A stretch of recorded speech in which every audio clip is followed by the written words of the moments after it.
Hi hello అందరికీ నమస్తే అండి. ఈరోజు మన ఛానల్లో ఇంట్లోనే ఈజీగా బాదం మిల్క్ ఎలా తయారు చేయాలో చూద్దాము. ఇలా చేస్తే టేస్ట్ మాత్రం చాలా అంటే చాలా బాగా వస్తుంది. ముందుగా ఒక గిన్నెలో కొన్ని వాటర్ వేసేసుకొని అందులో 10 నుంచి 15 వరకు బాదం ఉడికించుకోవాలి.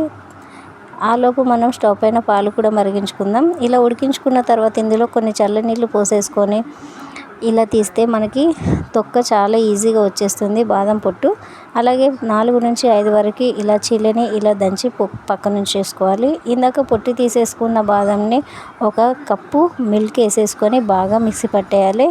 ఈలోపు పాలు కూడా మరిగిపోయారు కదా మనకి. ఇలా మిక్సీ అయ్యేంత వరకు మిక్సీ పట్టేసుకోవాలి.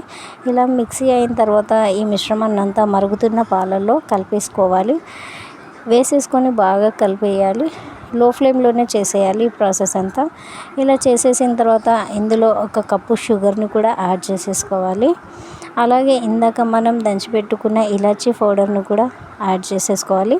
మీకు ఒకవేళ కలర్ కావాలంటే ఫుడ్ కలర్ని ఒక చిటికెడు వేసేసుకోండి. వేసేసుకున్న తర్వాత ఒక 5 to 10 మినిట్స్ మరిగించుకోండి.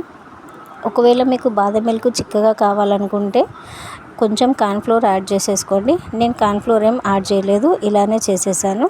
ఇలా చేసేసుకుంటే బాదం మిల్క్ మనకి ఇంట్లోనే ఈజీగా రెడీ అయిపోతుంది. ఎంతో టేస్టీ అండ్ హెల్దీ బాదం మిల్క్ రెడీ అండి. చూసారు కదా ఎంత బాగుందో. మీరు కూడా ఒకసారి ఇంట్లో ట్రై చేసి ఎలా వచ్చిందో చెప్పండి. Thank you.